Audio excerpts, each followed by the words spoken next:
جب تک یزید کا دفاع نہیں کریں گے معاویہ کا دامن نہیں بچ سکتا۔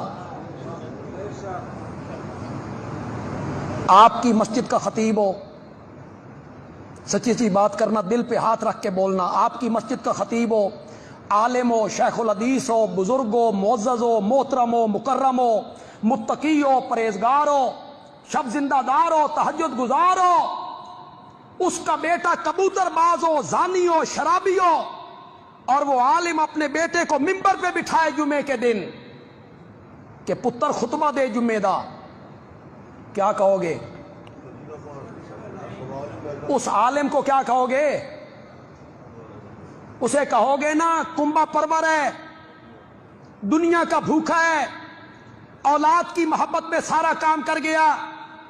اگر آج کوئی متقی عالم ممبر پہ اپنے زانی بیٹے کو بٹھاتا ہے تو لوگ اس کو برا بھلا کہتے ہیں۔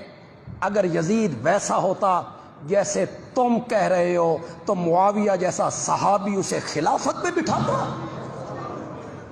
صحابی نے یہ کام کیوں کیا؟ ان کے لیے تو قرآن کہتا ہے اولئک ھم المتقون، اولئک ھم الصادقون، اولئک ھم الراشدون۔ بات ہوئی ہے اب تیری طرف سے شروع، انتہا اب ہم کریں گے۔ اب تجھے بتانا پڑے گا جس کا تو نے دفاع کرنے کی کوشش کی، کھل کے آ، یزید کا دفاع کرنا ہے پھر پورے دن کا مسلمان بن۔ چھپ چھپ کے یزید کا دفاع کیسا؟ پھر پڑھ یزید کا کردار پڑھ، ہماری آنکھوں کے سامنے ہم پڑھتے ہیں حسین کا شجرہ، تو بتا یزید کا شجرہ۔ حسین 3 شبان کو مدینے میں بطول کے گھر قرآن بن کے نازل ہوا۔ یزید شام اور حمص کے درمیانی علاقہ تدمر میں حاکم شام کے گھر عذاب بن کے نازل ہوا۔ یزید کو پیدا ہوتے ہی گھٹی شراب کی دی گئی، حسین نے پیدا ہوتے ہی رسول کی زبان چوسی۔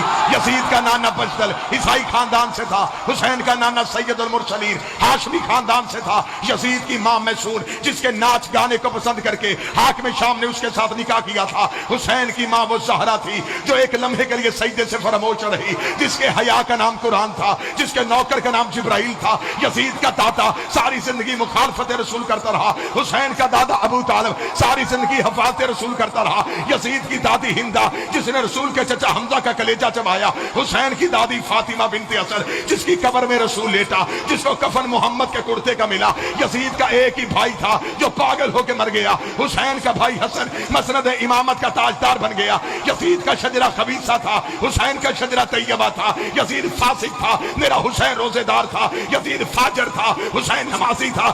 اس لیے 26 رجب کو ولید کے دربار میں کھڑے ہو کے حسین نے یہ جملہ کہا تھا، اور ولید لکھ یزید سے میں تیری بیعت کروں تو کروں کیسے؟ میرے بابے جیسا تیرا بابا نہیں، میرے دادے جیسا تیرا دادا نہیں، میری ماں جیسی تیری ماں نہیں، تجھ جیسا میں نہیں، مجھ جیسا تو نہیں۔